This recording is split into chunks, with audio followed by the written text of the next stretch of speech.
नमस्कार, मैं कृष्णा विवेक हाजिर हूँ नारायण नाथ योगी जी की लिखी कहानी प्रसव वेदना, एक स्त्री जीवन की अमर साहित्यिक कहानी लेकर। रात के तीसरे पहर की हवा में हल्की ठंडक घुली थी।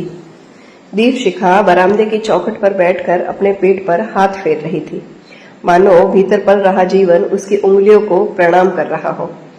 8वां महीना पार हो चुका था। हर धड़कन के साथ एक नया भय, एक नई उम्मीद उसके भीतर जन्म लेती रहती।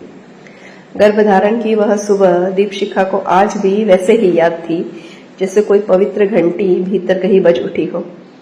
कई वर्षों से संतान की राह देखती उसके घर में उस दिन पहली बार धूप कुछ अधिक चमकती लग रही थी।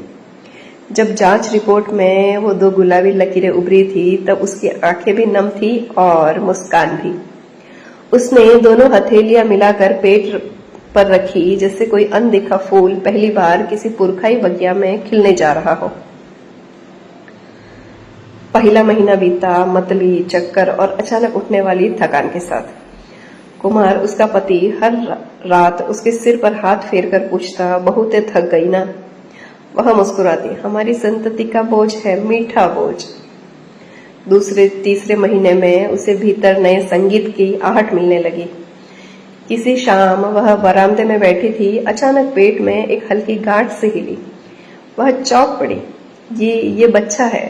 उसकी आंखों से आंसू बह निकले। उस दिन पहली बार उसे लगा कि वह अकेली नहीं है।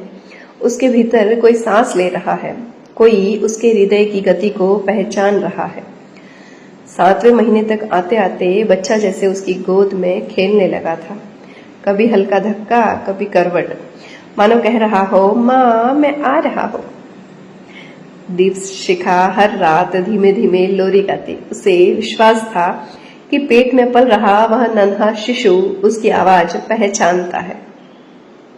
लेकिन प्रसव से पहले की वेदना वह संसार का सबसे गहरा, सबसे मौन संघर्ष होता है।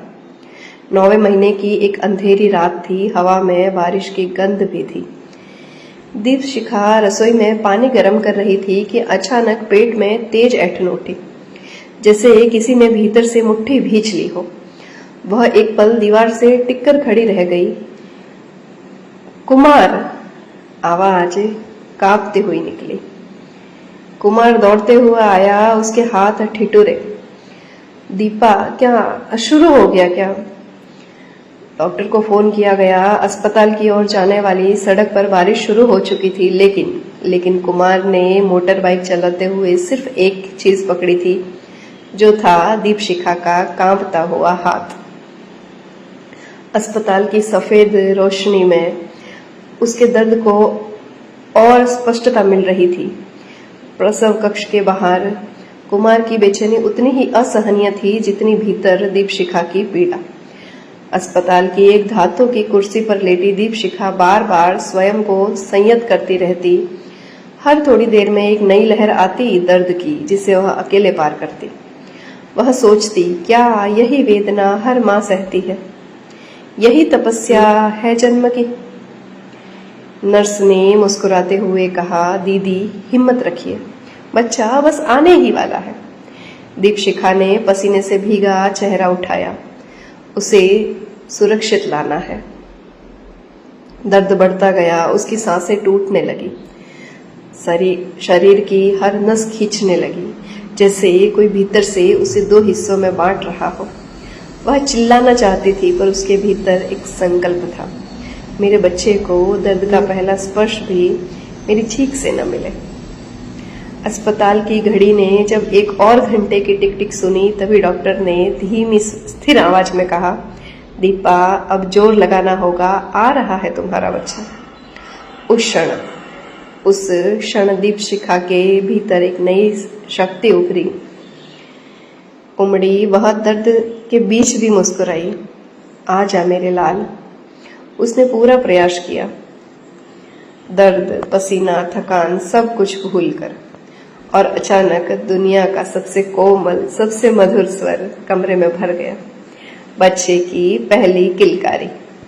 वह किलकारी दीपशिखा के कानों में नहीं, उसकी आत्मा में गूंज उठी। उसके आंसू बह पड़े। हाँ, वे दर्द के नहीं, अस्तित्व के थे, नारीत्व के, अस्तित्व के।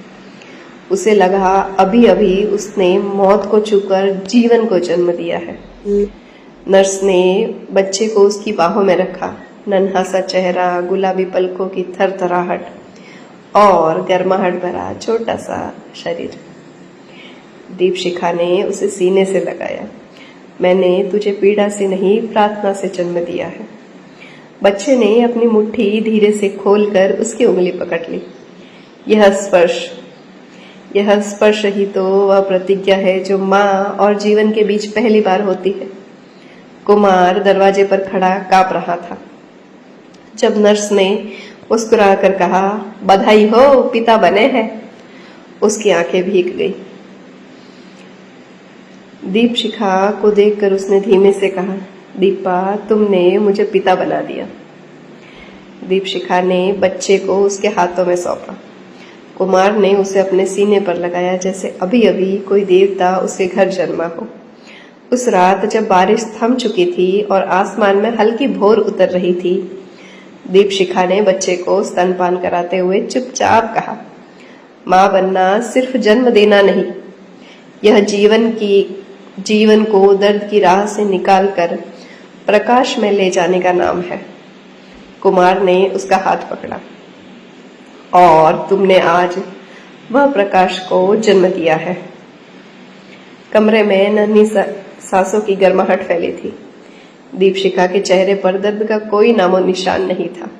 थी तो सिर्फ एक चमक, एक दीप्ति, जैसे कोई स्त्री प्रसव की वेदना झेलकर अपने भीतर की देवी को खोज लेती है। प्रसव वेदना समाप्त नहीं होती, वह माँ के स्पर्श में रूपांतरित होकर नए जीवन की महक बन जाती है।